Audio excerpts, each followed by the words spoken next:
পৃথিবীর বিখ্যাত জাহাজগুলোর নাম নিতে গেলে প্রথমেই আসে এক নাম, টাইটানিক। আর যখন বলিউড বা হলিউডের সিনেমার ইতিহাসে প্রেম, ট্র্যাজেডি আর বিস্ময়ের গল্পের কথা বলা হয়, তখন জেমস ক্যামেরনের টাইটানিক যেন এক অনন্ত কাব্য। কিন্তু আপনি কি জানেন, এই সিনেমার পর্দার আড়ালেও লুকিয়ে আছে অনেক বিস্ময়কর গল্প, যেগুলো অনেকেই জানে না।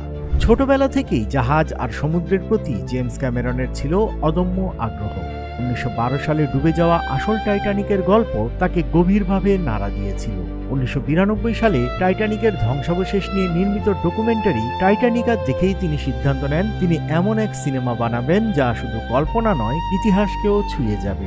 এভাবেই জন্ম নেয় ইতিহাসের অন্যতম সফল সিনেমা টাইটানিক।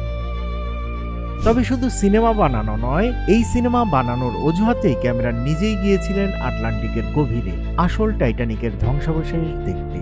জ্যাক ডসনের চরিত্রের জন্য অডিশন দিয়েছিলেন Christian Bale, Tom Cruise, Brad Pitt, এমনকি জনি ডেপ পর্যন্ত। প্রথমে ক্যামেরন ভেবেছিলেন রিভার ফিনিক্সকে নেবেন, কিন্তু তার অকাল মৃত্যু সব বদলে দেয়। শেষে কেট উইন্সলেটের সুপারিশেই লিওনার্দো ডিক্যাপ্রিও হয়ে ওঠেন জ্যাক ডসন। আর রোজ চরিত্রের জন্য Cameron Diaz, Jennifer Aniston, Angelina জোলির মতো অভিনেত্রীরাও অডিশন দিয়েছিলেন। কিন্তু কেট উইন্সলেটের দৃঢ়তা আর আবেগই জয় করেছিল জেমস ক্যামেরনের মন। সিনেমার প্রথম শুটিং হয় সেই বিখ্যাত দৃশ্য দিয়ে, যেখানে রোজের স্কেচ আঁকছিল জ্যাক। কিন্তু মজার ব্যাপার হলো, দৃশ্যে জ্যাকের যে হাত দেখা যায় সেটি আসলে লিওনার্দোর নয়, এটি জেমস ক্যামেরনের হাত। চিত্রশিল্পী হিসেবেও তিনি ছিলেন দক্ষ, এবং সিনেমায় দেখানো সব স্কেচই ক্যামেরনের নিজের আঁকা। এই বিখ্যাত স্কেচ 2012 সালে নিলামে বিক্রি হয় প্রায় $16,000। যদিও সিনেমার গল্প মূলত কাল্পনিক, অনেক চরিত্র ছিল বাস্তব ইতিহাসের অংশ। Captain Edward Smith, Molly Brown, Bruce স্পে এরা ছিলেন আসল টাইটানিকের যাত্রী। ক্যামেরন চেয়েছিলেন দর্শক যেন মনে করেন তারা যেন সেই ভয়াবহ রাতের অংশ, যেখানে ইতিহাস ও কল্পনা মিশে যায়। চলচ্চিত্রে ব্যবহৃত টাইটানিক জাহাজটি আসল আকারেই বানানো হয়েছিল মেক্সিকোর বাজা স্টুডিওতে, কিন্তু কিছু অংশ ইচ্ছাকৃতভাবে বড় করা হয়। যেমন সিঁড়িটি আসলটার চেয়ে 30% বেশি প্রশস্ত। ডেক, আসবাবপত্র, এমনকি দেয়ালের কাঠের কারুকার্য তৈরি হয় ঐতিহাসিক রেফারেন্স ধরে। একজন বিশেষ ইতিহাসবিদের কাজই ছিল অভিনেতাদের 1912 সালের শিষ্টাচার শেখানো। জাহাজ ডুবে যাওয়ার দৃশ্য ছিল সবচেয়ে কঠিন অংশ। এর জন্য বানানো হয় 45 ফুট লম্বা মডেল শিপ। ব্যবহার করা হয় 13 লাখ লিটার পানি।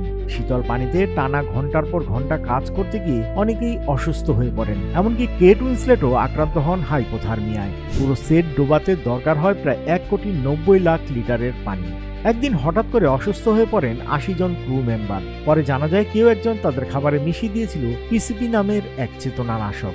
অপরাধীকে আজও ধরা যায়নি, তবে ক্যামেরনের ধারণা এটা তার বরখাস্ত করা এক ক্রু মেম্বারের কাজ। টাইটানিকের আত্মা যেন সেই গান, my heart will go on. কিন্তু অবাক করা বিষয় হলো, এই গানটি সিনেমায় রাখারই কথা ছিল না। সুরকার জেমস হর্নার চুপি চুপি গানটি রেকর্ড করেন সেলিন ডিয়নকে নিয়ে, জেমস ক্যামেরনের অজান্তে। আর যখন তিনি গানটি শোনেন, বিমুগ্ধ হয়ে যান। এই গানই পরে অস্কার জয় করে। শেষ দৃশ্যে রোজ যে কাঠের পাটাতনের উপর ভাসছিল, তা ছিল আসল টাইটানিকের ধ্বংসাবশেষ থেকে পাওয়া কাঠের নকশা। এখন সেটি সংরক্ষিত আছে কানাডার নোভা স্কোশিয়ার মেরিটাইম মিউজিয়ামে। 80 মিলিয়ন বাজেট দিয়ে শুরু হলেও শেষ পর্যন্ত খরচ দাঁড়ায় প্রায় $200 মিলিয়ন। তৎকালীন সময়ের সবচেয়ে ব্যয়বহুল সিনেমা, কিন্তু ফলাফল বিশ্বব্যাপী আয় $2.1 বিলিয়ন। আর ইতিহাসে প্রথম সিনেমা হিসেবে ছুঁয়ে ফেলে 1 বিলিয়নের মাইল ফলক। 1998 সালে টাইটানিক অস্কারে মনোনয়ন পায় 14টি বিভাগে এবং জয় করে 11টি পুরস্কার, যা আজও ইতিহাস। টাইটানিক শুধু এক সিনেমা নয়, এটি এক স্বপ্ন, এক ভালোবাসা, এক ট্র্যাজেডির অনন্ত প্রতীক। আর সেই গল্প আজও ভেসে আছে মানুষের হৃদয়ের সমুদ্রে। ভিডিওটি ভালো লাগলে লাইক, কমেন্ট ও শেয়ার করুন। আরও এমন মজাদার গল্প পেতে সাবস্ক্রাইব করুন। মেঘনা বার্তা, দেশ ও দশের কথা বলে।